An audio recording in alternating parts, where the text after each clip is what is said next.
government contracting industry, few firms or divisions within firms grow explosively. How do the organizations that consistently beat the competition do it? And how can yours be one of them? This is Ed Salzberg, president of ERS Advisors. In this free 25-minute video, I introduce you to 11 elements essential to consistently growing government revenue. These elements are part of the bid decision framework that I help corporate managers implement in their organizations to win more contracts and spend less money doing it. Download the checklist you received with the video and have it ready to gauge the competitiveness of your company's business acquisition program as you watch the video. The essential 11 elements are a set of tactics that took me years to learn in the competitive trenches as a senior officer in some of the industry's fastest growing companies like powerhouses SAIC, DynCorp, now CSC, SRA International, and the world's leading private research and development firm, Battelle Memorial Institute.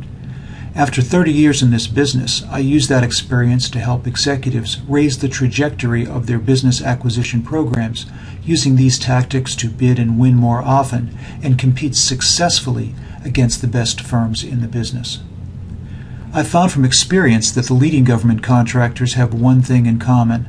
They're all masters at implementing the essential 11 elements. As a result, their revenue profiles have short treads and steep risers, which means they bid and win more often than the average firms in the business. Learn what I teach about these tactics, and you'll have gained the knowledge to help get your organization on a much stronger growth path. Your firm or some of its business units may have a business acquisition process in place, but its growth may still be lagging. Why?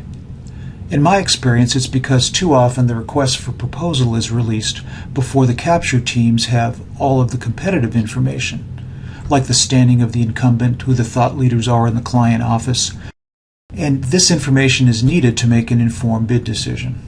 As a result, the organization is continually forced to make bid-no-bid decisions based on insufficient information, while the industry leaders are well ahead of them. The essential 11 elements anchor my systematic approach to business acquisition. At its heart is my business acquisition pyramid, a trademark framework for positioning to win contracts. The decision framework organizes contract pursuits into a set of maturity stages that clarifies the process of winning. The pyramid and the 11 elements give capture teams the tools to qualify opportunities much more quickly and much more accurately, and management a way to make informed bid-no-bid decisions that will increase win rates and lower capture costs. The hard part of government contracting is what you and your staff do for your clients and the company every day, which is delivering technical excellence to customers and good leadership to your organizations. Winning contracts also depends on technical excellence, but the difference between winning and losing often depends on much simpler things such as relationships, sticking with basic management principles like the decision framework to make sure bid pursuits focus on getting the right competitive information in the right order, and tactics to properly stage capture activities and ensure internal deadlines are met. So the good news is that if you want to outcompete your current competition or step up your business acquisition program to compete with larger or more experienced firms, that's not the hardest business challenge you face. It only takes attention to 11 essential elements that I briefly discuss in this video. Take out the checklist and check the elements that you believe your organization's business acquisition program addresses. Then use the checklist as a guide to the material I'm about to cover.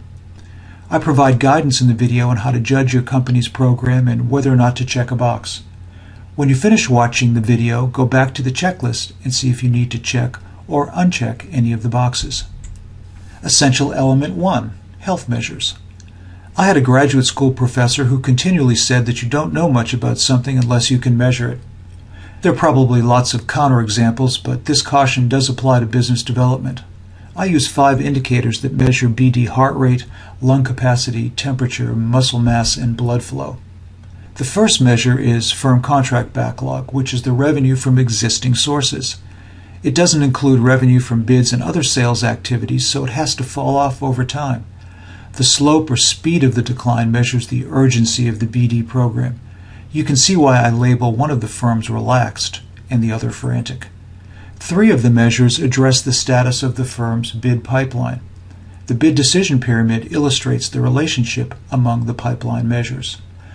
Leads backlog is a measure of early stage, stages 1 and 2 bid qualification activity, and is an indication of the vitality of the firm's marketplace, assuming it has a good way to qualify leads. Qualified leads backlog measures business activity in the later stages of pursuit, stages 3 and 4. The key word is qualified, which means implementing the rest of the essential 11 elements. Qualified leads backlog measures the vibrancy or the degree of productive activity of the BD program. Qualified proposal backlog measures the value of submitted bids that have been vetted through the bid decision stages. Qualified proposal backlog measures the stability of the BD program because it's where the revenue, replacement, and growth will come from. Sales efficiency is the 5th measure, and it isn't a backlog calculation but a return on investment index and an indicator of process effectiveness, like having a decision framework. Listen for how the 5 backlog measures support many of the other essential elements. Check element 1 on the checklist if your company has criteria to gauge the effectiveness of the business development program and uses them.